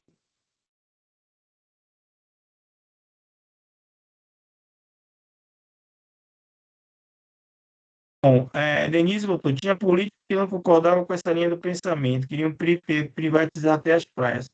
Claro, tem muitos políticos, tem muitos empresários, pessoas que fazem parte da elite e normalmente têm acesso a bens ambientais em sua residência, em sua lancha, quando vai ao mar, né? Mas que não defendem o meio ambiente, né? Ainda é uma luta por mentes e corações. Aqui nós estamos falando sobre administração pública, mas também tem muita gente que tem uma visão clássica, que acha bobagem a preservação da natureza, e a gente sabe como esse tipo de pensamento não é nem conservador, é um pensamento reacionário e é um pensamento que quer um lucro imediato, né? Então, assim, realmente entre os políticos é difícil garantir essa visão, né? Tem sim político, o que Marina Silva sofre no Ministério do Meio Ambiente, né? Toda hora existem casos de queimadas, existem casos de invasão de terras, garimpo ilegal, mineração ilegal, gado invadindo floresta, tem uma série de crimes ambientais que acontecem no dia a dia e que a gente tem que trabalhar por uma consciência das pessoas. Por isso a importância de colocar no currículo, de termos disciplinas como essa, que vão falar em gestão ambiental. Muitos de vocês podem chegar a ter que trabalhar com gestão ambiental nos espaços de trabalho, e aqueles que estão, como eu, dentro da universidade, têm que trazer esse debate para dentro da universidade, tem que aproximar os estudantes dessas discussões e mostrar a importância da questão ambiental. Eu tenho duas filhas aqui de 16 anos, fazem 17 agora. Uma das minhas preocupações é qual é o mundo que a gente vai estar deixando para elas aí, né, no futuro, né? Porque a cada dia se vê as coisas mais difíceis. Eu vi até num podcast, né? Foi um podcast do Sérgio Malandro, e ele estava entrevistando o cantor Evandro Mesquita, né? Que é o fundador da banda Blitz. E aí ele perguntou o que é que o Evandro tinha medo. Ele disse, eu não tenho medo de nada, mas o que eu tenho medo é de não deixar para as minhas filhas o Rio de Janeiro que eu vivi, a cidade que eu vivi, que ele falou que ele podia circular à vontade, não havia riscos de segurança pública, e que, uma necessidade, ele teve que ir a pé ao médico e ele viu como a cidade do Rio de Janeiro se transformou, né? A gente que viveu uma outra realidade hoje se preocupa, né, com questões ambientais, com violência urbana, com todas essas questões aí. Muitas vezes os políticos não estão dando atenção devido a esses casos, né? Me pergunto, a gente está perto de um momento eleitoral, né? Eu estou preocupadíssimo em relação a isso, né? Porque a gente não vê muito debate de projetos, propostas, né? A questão ambiental muitas vezes nem é tocada para não afastar eleitores. Então, vão fazer também um trabalho de esclarecimento das pessoas, né?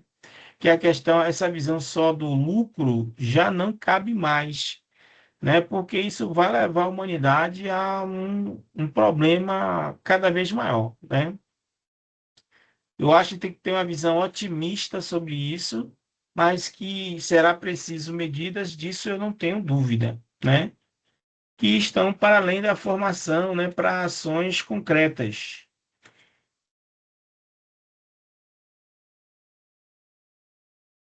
Bom, teorias econômicas aplicadas à sustentabilidade. Existem diversas correntes do pensamento econômico que abordam a relação entre economia e ecologia de formas distintas. Conhecer essas perspectivas é fundamental para o gestor público, que precisa escolher entre diferentes instrumentos de política ambiental. Então, tem aqui a economia ambiental neoclássica, né? Defende que a degradação ambiental é uma falha de mercado corrigível por meio de instrumentos econômicos, taxas, subsídios, mercado de emissões de papéis, né, do governo, é, aceita crescimento de ambientes, né? Então, alguns autores se filiam a uma visão mais clássica, como se fosse possível corrigir os danos ambientais com taxação, com subsídio, com pagamento de serviços ambientais. É uma visão que está ainda predominante, né? A economia do bem-estar social, né? Avalia políticas ambientais pela análise custo-benefício. Uma política eficiente se os benefícios superam os custos, mesmo que haja perdedores, desde que ganhadores pudessem compensá-los. Muito utilizado em avaliações de impacto ambiental e licenciamento de grandes projetos, né? É aquela ideia dos projetos que vão trazer impactos ambientais, né? E você cria uma forma de compensação por isso, né? Existe também a ideia da economia ecológica, né, que questiona os fundamentos do crescimento econômico, defende que a economia é um subsistema da biosfera sujeito a leis termodinâmicas, propõe indicadores alternativos ao PIB e políticas de Estado estacionário, né? Aí tem vários autores nessa área e está muito em moda a economia circular. Propõe substituir o modelo linear, extrair, produzir e descartar por ciclos fechados de matéria e energia. Produtos são projetados para serem reparados, reutilizados e reciclados. Inspirada na biomimética, vê os resíduos como recursos, base para a política de logística reversa e responsabilidade estendida do produtor. Sobre economia circular, eu tenho que fazer aqui uma colocação para vocês. Eu já fui falar no seminário de economia circular e as pessoas que são entusiastas dessa perspectiva, elas acham que a economia circular é a solução para tudo. E isso não é verdade. A economia circular é aquela ideia de que assim, eu tomo a cerveja, aquela latinha é transformada de alumínio num objeto depois, né? Então, isso está acontecendo em shows, né? Onde aquelas pessoas que catam lixo, que catam resíduos, né? Coletam, melhor dizendo, coletam resíduos e retransformam isso. Mas a grande verdade é que tem que diminuir o uso das coisas. Temos que consumir menos coisas, né? Para poder garantir, porque a energia, a economia circular não vai dar conta de todos os resíduos que são produzidos. Ela é uma alternativa, mas não pode ser utilizada isoladamente. Não pode se criar a ideia de que a economia circular vai resolver todos os problemas que o nosso consumo gera, porque no balanço, nas contas, isso não vai funcionar. Ela é uma alternativa? É claro, é sim uma alternativa, é um começo de conversa, é uma medida é uma forma de recuperar, diminuir os impactos ambientais, mas ela não é, de longe, a solução para todos os problemas, não. Eu até fui um pouco, eu questionei lá, né, e o pessoal não gostou muito, mas eu falei assim, essa ideia que vocês estão vendendo aí está errada, né? De que a economia circular resolveu, não, a gente pode consumir porque depois vai ser tudo reciclado. Isso não é verdade.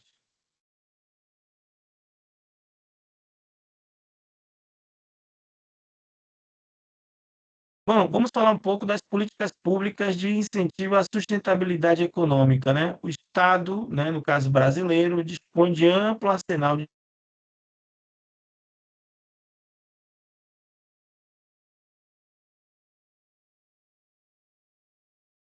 vários instrumentos que envolvem considerações.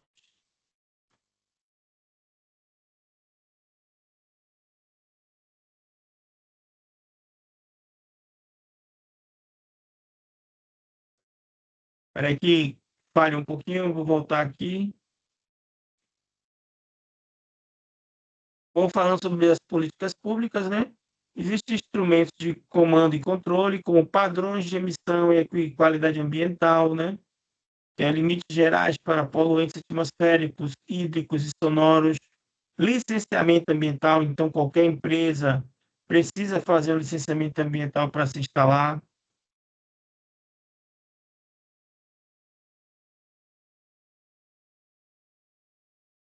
autorização prévia para atividades, né? Zoneamento ambiental é também uma forma de controle, a avaliação do impacto ambiental também é outra forma de controle. Existem alguns instrumentos econômicos como tributação ambiental, como, por exemplo, o IPTU ambiental, incentivos fiscais para a produção limpa, mercado de carbono está começando a crescer no Brasil, né? Com quem preserva pode vender papéis lá no mercado de carbono, subsídios verdes, né? Financiamento à desoneração para energias renováveis, veículos elétricos e práticas agrícolas sustentáveis, né? É porque, por exemplo, vou dar aqui um exemplo que eu conheço, né? Na China, cresce os carros elétricos porque os impostos que são hoje colocados em automóveis que são movidos a gasolina são muito altos, o que leva a população a optar por carros elétricos, né? Porque a China criou uma taxação muito grande sobre os carros a gasolina, porque eles são poluentes, né? Compras públicas sustentáveis, né? O poder de compra do Estado induzido mercados mais verdes, né? Então, é uma forma também, né, de estimular e comprar produtos que sejam verdes, né? O Brasil possui o sistema brasileiro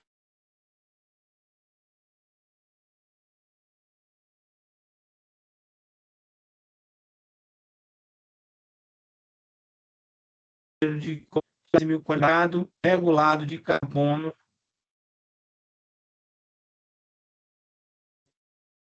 A internet hoje não está boa. Deixa eu ver. Estou vendo aqui a cada instante se minha internet voltou.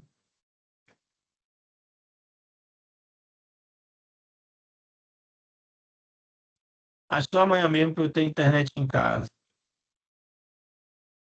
Mas aqui fala, né, a legislação sobre mercado de carbono, né?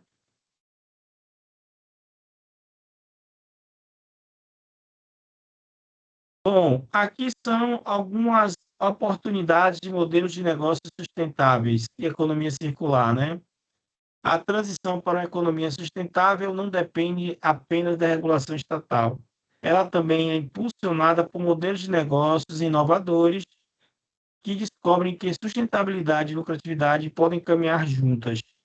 Para o administrador público, compreender esses modelos é essencial para formular políticas de fomento e regulação adequada. Então, aqui, como exemplos, economia de baixo carbono, empresas que substituem fontes fósseis por renováveis, reduzem emissões na cadeia produtiva e comercializam crédito de carbono. Exemplo, usinas solares e eólicas que vendem energia limpa no mercado livre, né? Logística reversa e reciclagem.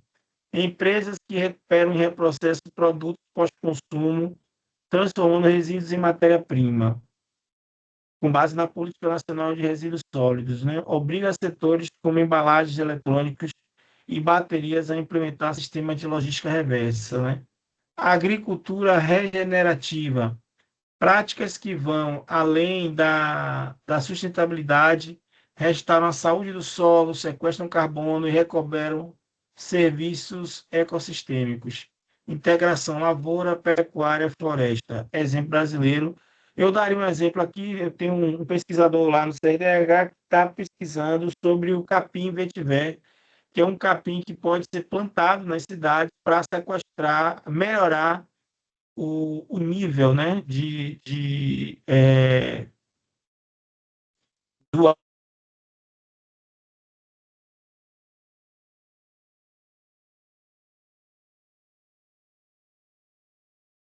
a qualidade do ar, né? Aspectos regionais do meio ambiente,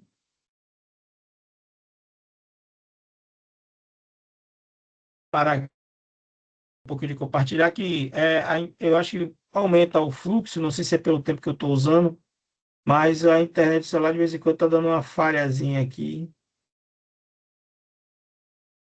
Bom, vamos seguir, que já está perto já do final. Com algumas informações, né? Aspectos regionais do meio ambiente do Brasil, né?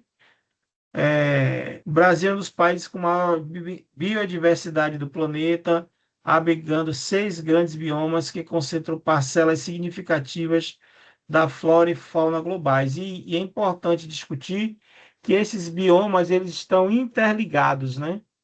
Problemas na Amazônia, impacto aqui na Mata Atlântica e vice-versa, né?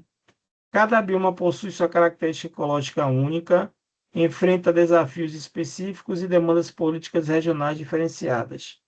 Para o gestor público, conhecer essa diversidade é condição para formular políticas ambientais eficazes e territorialidade sensível, né? Então, a floresta úmida, né, 60% da Amazônia, 200 mil espécies de plantas catalogadas, 6 biomas, 12% de água doce são nossas reservas aqui no Brasil.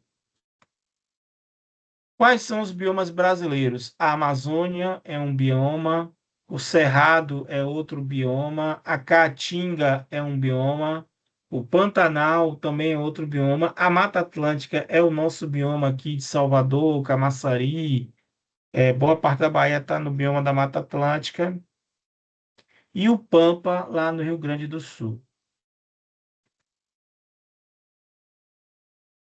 Impacto das atividades econômicas no bioma. A ocupação econômica do território brasileiro produziu impactos ambientais significativos sobre diferentes biomas. Compreender esses impactos é essencial para o planejamento de políticas públicas de desenvolvimento regional sustentável. Então, eu vou falar para vocês quais são os principais vetores de degradação ambiental que nós temos. Agropecuária extensiva, responsável pela maior parte dos desmatamentos nos biomas da Amazônia e do Cerrado. Pressão sobre nascentes e recursos hídricos, né? Mineração é um grave problema. Degradação de áreas ribeirinhas, contaminação por metais pesados, mercúrio no garimpo, rejeitos, tragédias de Mariana e Brumadinho. Grandes hidrelétricas, né? Inundação de terras indígenas, disrupção migratórias de peixes e deslocamento de populações. Urbanização desordenada, supressão de Mata Atlântica, impermeabilização do solo e intensificação dos desastres climáticos, né? É o que eu falei em relação à impermeabilização do solo, né? Pesca predatória, colapso de estoques pesqueiros nas bacias hidrográficas e no litoral brasileiro. Então, assim, como isso afeta também a pesca, né? Casos emblemáticos, rompimento da barragem de Mariana, 2015. Você deve lembrar desse fato. Desmatamento no ar de fogo. Em terras Yanomami. são todos episódios aí de grande violência ambiental e violência aos direitos humanos desses grupos, né? Políticas regionais de preservação ambiental. Para a prevenção e controle do desmatamento na Amazônia. Tem tido muito recurso aí para pesquisa na Amazônia, né? Tenho tentado até participar um pouco desses editais, né? O Fundo Amazônia também é um outro fundo que está sendo gestado para gerar soluções para a Amazônia. Programa Nacional de Conservação do Cerrado é também uma forma de preservação. Programas de combate ao desmatamento e incêndios no Pantanal. São todos programas federais que estão atuando aí tem muitas pessoas envolvidas nesses processos, né, de preservação do meio ambiente.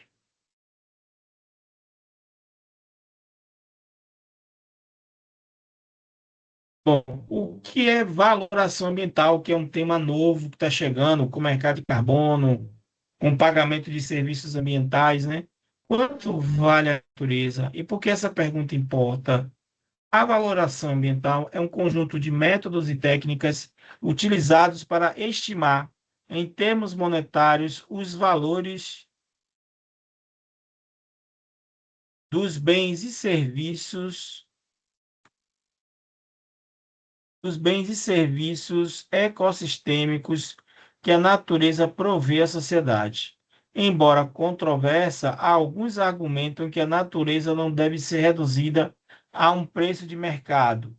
A valoração ambiental é uma ferramenta poderosa para tornar visíveis os custos da degradação e os benefícios da conservação nas decisões de políticas públicas, né?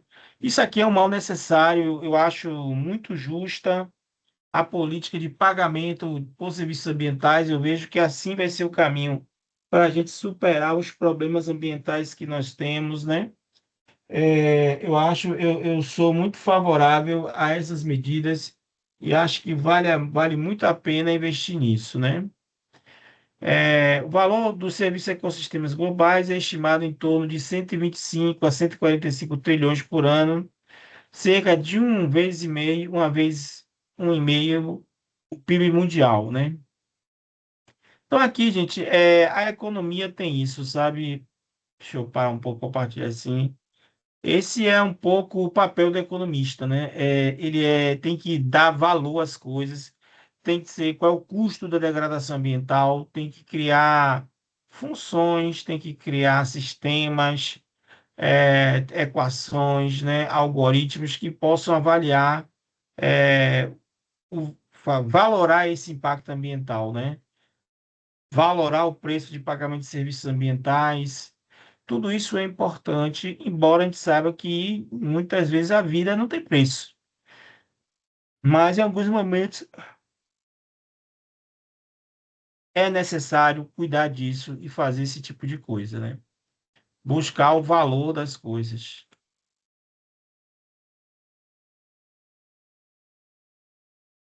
Conceitos e métodos de valoração ambiental, né? Aqui é uma matriz, né? Que você vê baixo impacto ambiental, custo ambiental.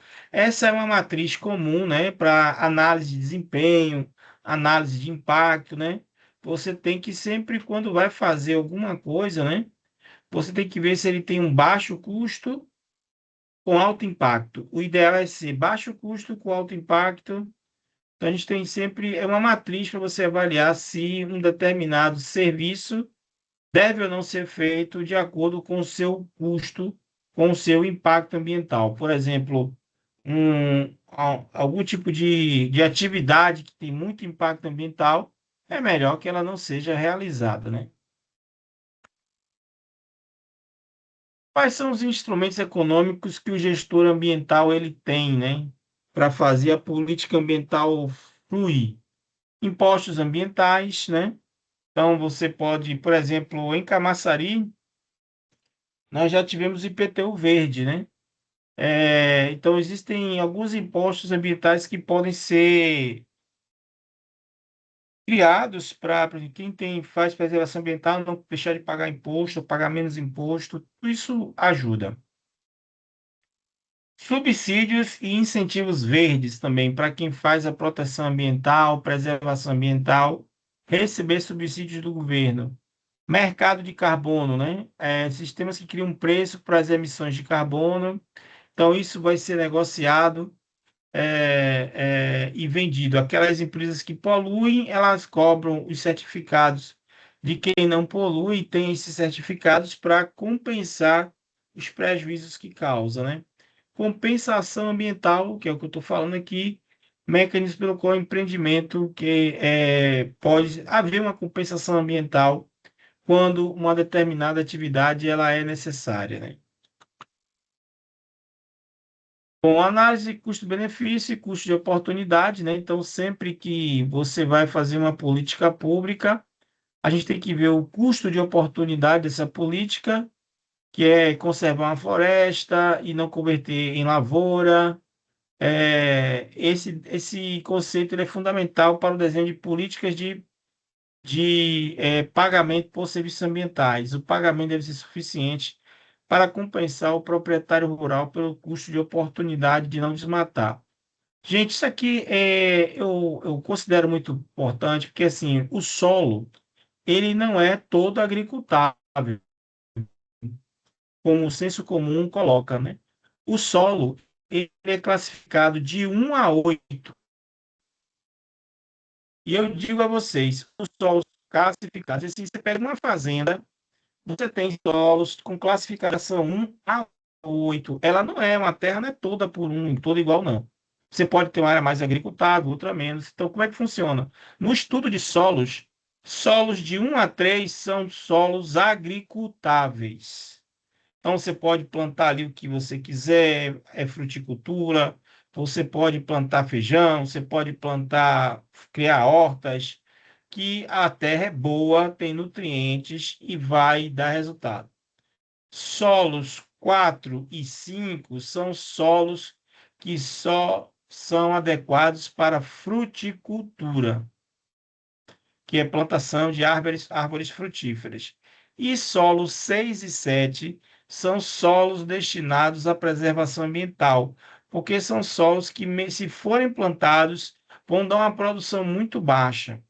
Então, assim, isso é importante no debate sobre pagamento de serviços ambientais, né? E é importante que a gente saiba que existem essas diferenças, que as pessoas às vezes acham que todas as terras são iguais. Isso não é verdade. Existem solos que são mais agricultáveis em qualquer lugar e solos que devem ser destinados mesmo à preservação ambiental. Desafios em contextos ambientais, né? Combater a ideia de reversibilidade de espécies, destruição de ecossistemas reversíveis que não podem ser adequadamente capturados preços de mercado. Eu sei de feijões que não existem mais hoje, né? Espécies animais e espécies vegetais que já não existem mais, né? Incerteza e riscos sistêmicos, né?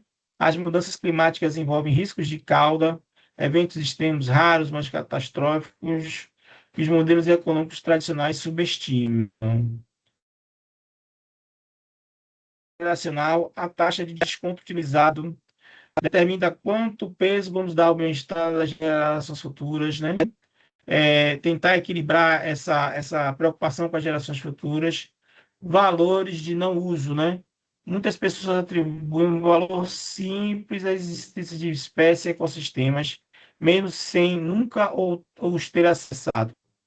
Valor difícil de capturar empiricamente, né? Então, são desafios aí no contexto ambiental.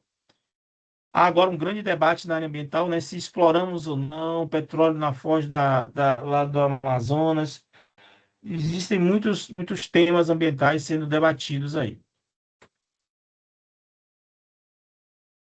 Bom, estudo de casos, valoração ambiental, por exemplo, quanto vale a questão da indenização em Mariana e Brumadinho, né?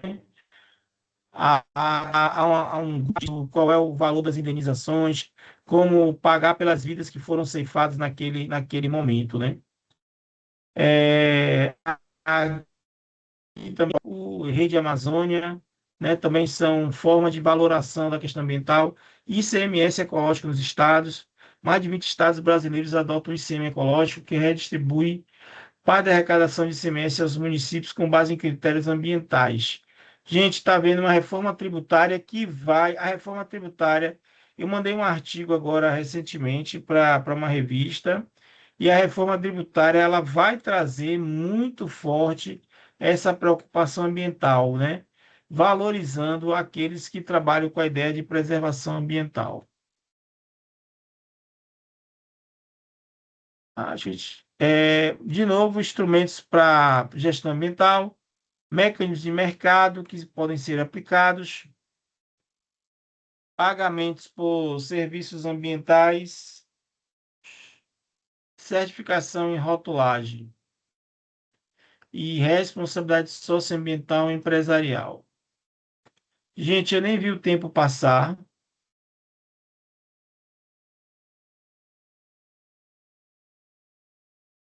Mas eu vou deixar o material que tem aqui para a próxima aula, porque já são 10h30 e eu quero liberar vocês e também me liberar. Tem alguma pergunta de vocês sobre esse conteúdo? Na próxima aula eu finalizo essa apresentação, né?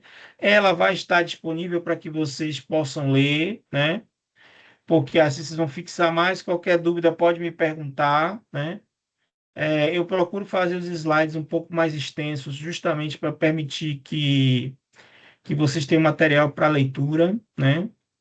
E, assim, se não houver perguntas, já são 10h30. Eu queria encerrar nosso encontro de hoje e continuamos na próxima aula.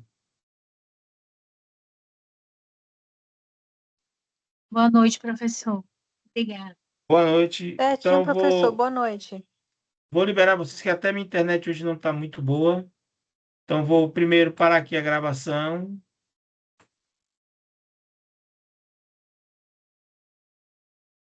A você.